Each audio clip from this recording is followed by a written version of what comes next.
राधे राधे दोस्तों, स्वागत है आपका इस खास सफ़र में जहाँ पर हम आपको ले चलेंगे भारत के प्रथम गांव माना की अद्भुत दुनिया में। उत्तराखंड की ऊंची ऊंची पहाड़ियों के बीच बसा ये गांव न केवल अपने प्राकृतिक सुंदरता के लिए मशहूर है, बल्कि यहाँ की पौराणिक कहानियाँ इस जगह को बेहद ही खास बनाती है। ये वही जगह है जहाँ से पांडवों ने स्वर्ग की ओर अंतिम यात्रा शुरू की थी। हम शुरुआत करेंगे गणेश गुफा से, जहाँ भगवान गणेश ने महाभारत की रचना करी थी। फिर जाएंगे उस पवित्र गुफा का रहस्य, जहाँ महर्षि वेद व्यास ने वेदों की रचना की। इसके बाद बढ़ते हैं हम भीम पुल की ओर, जिसे भीम ने अपने भाइयों के लिए सरस्वती नदी के ऊपर बनाया था।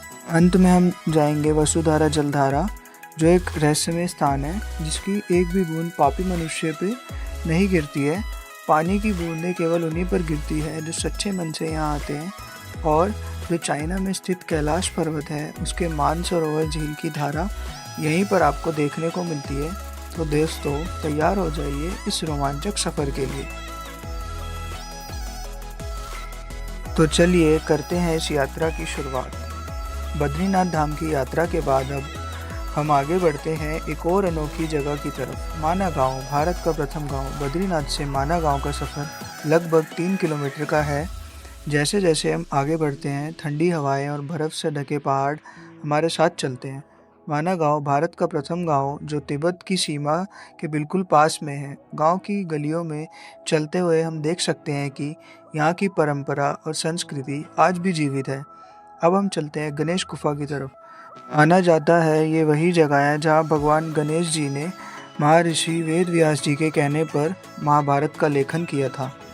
कहा जाता है ये वही जगह है जहाँ महर्षि वेद व्यास जी ने महाभारत की रचना की थी। उन्होंने भगवान गणेश जी को महाभारत सुनाई और गणेश जी ने इसी गुफा में बैठकर लिखा।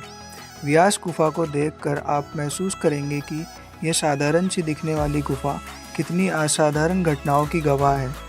अब हम आ चुके हैं सरस्वती नदी के पास में।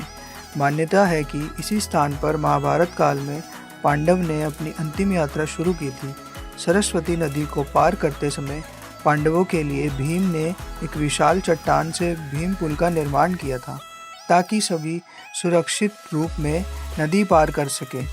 सरस्वती नदी को लेकर एक और विशेष बात यह है कि सिर्फ यहीं से सरस्वती नदी को देखा जा सकता है, उसके बाद ये पाताल में लुप्त हो जाती है।